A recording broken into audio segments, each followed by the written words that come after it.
My name's Tim. I'm an alcoholic. Date of sobriety, 24th of July, 1993.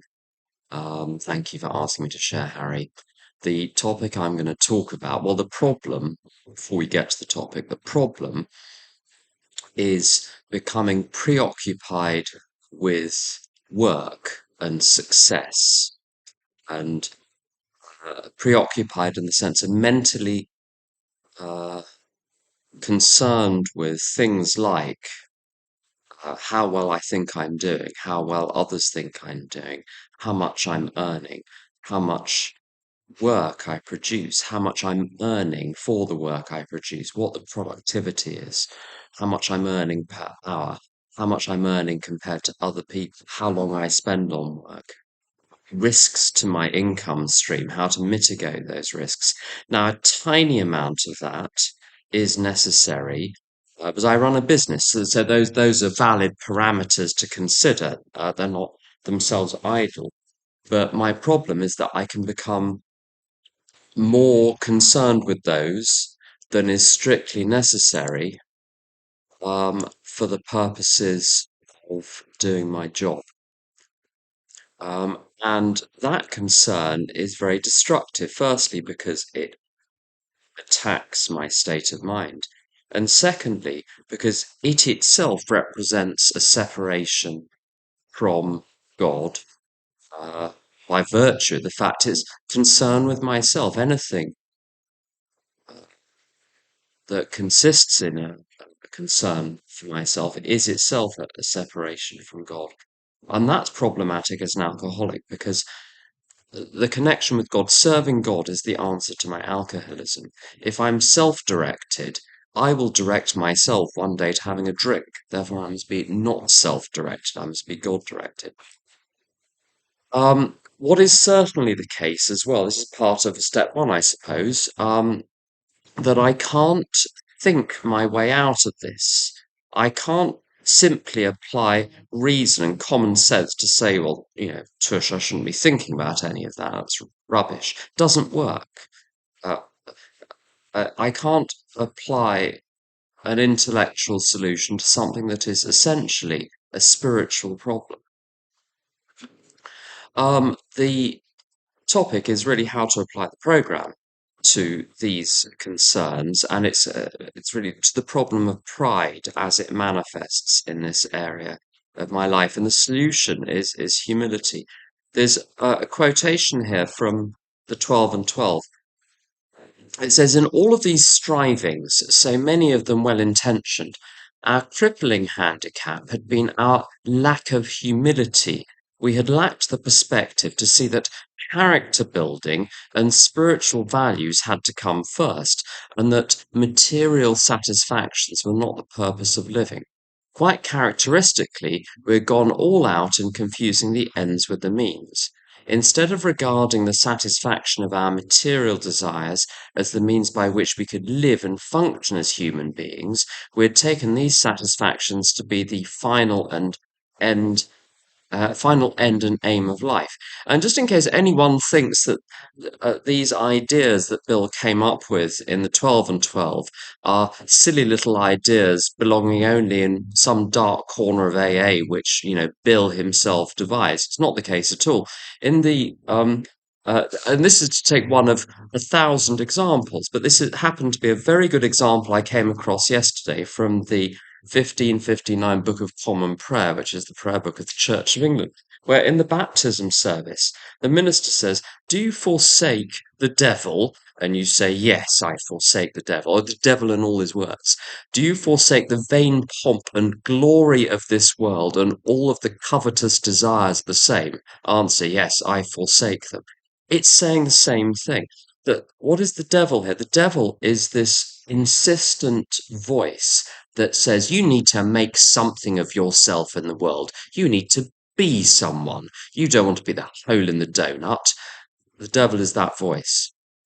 And all his works, all of the things which flow from that, from this desire to become someone in the world, to separate myself, to have an identity, to be viewed by other people, to have a career. there's nothing wrong with wanting to do hard work, but to have a career, as far as I'm concerned, is about self-aggrandizement. That's the vain pomp. That's the glory of the world. The glory of the world is looking good in other people's eyes and then being able to look on myself well because I think I look good in other people's eyes.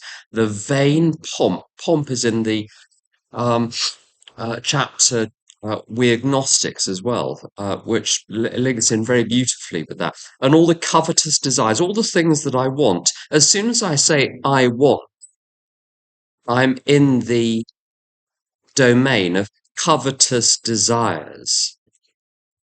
Um, Someone was asked, a friend of mine was asked in a job interview yesterday, what motivates you? Is it sort of money, or is it career success, or is it career advancement, and all of those things? And she said, none of those. And I thought that was a very good answer. That the uh, it's a question of humility coming first. Um, what this means is I did not create myself.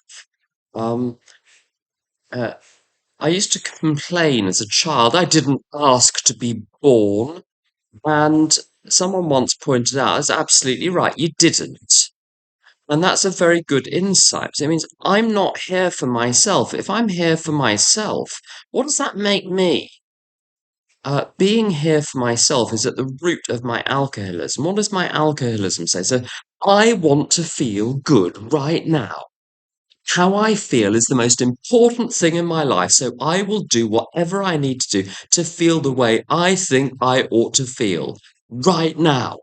So I'm going to have a drink because that will make me feel good right now. I'm going to have a drug that will make me feel good right now. I'm going to have a pill that will make me feel good right now. I don't care about making something important of my life for God's sake. I just care about how I feel. That's the devil in all his works. That's the vain pomp. That's the glory of this world. That's the covetous desire. Humility says, I'm not here for me. If I'm not here for me, what am I here for? Who am I here for? And humility, that this character building, my job at work is to use my time in the office to demonstrate the principles of the program. Patience, tolerance, diligence, being fully self-supporting through my own contributions, um, minding my own business, being, as it says in the 12 and 12, a worker amongst workers. When I get the spiritual side of this sorted out, the mental side takes care of itself. I've had a very, very calm and peaceful day mentally because I've been simply getting on with what is in front of me with no concern for myself. Um, One of the things I'm doing at the moment, the first thing in the morning, in order to put my head on straight, is to uh, first of all adopt a position of humility, which is I don't know anything. I don't need to think anything. I don't need to work anything out.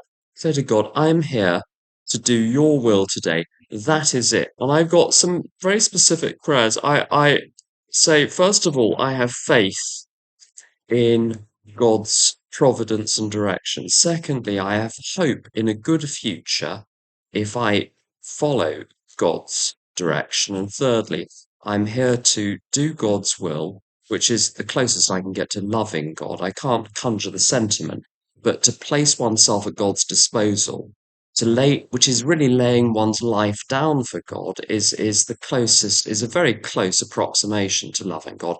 I do that by being of service to others. And what comes of that in my work life is none of my business. It is irrelevant to me. It is God's business. What value anything in my life has, it is none of mine. My only question every morning is, what should I fill the day with? Um, and when I adopt that approach and stick only to that, I have an incredibly peaceful time. And what is made of my life, I don't care. That's up to God. That's 10 minutes. Thank you for listening.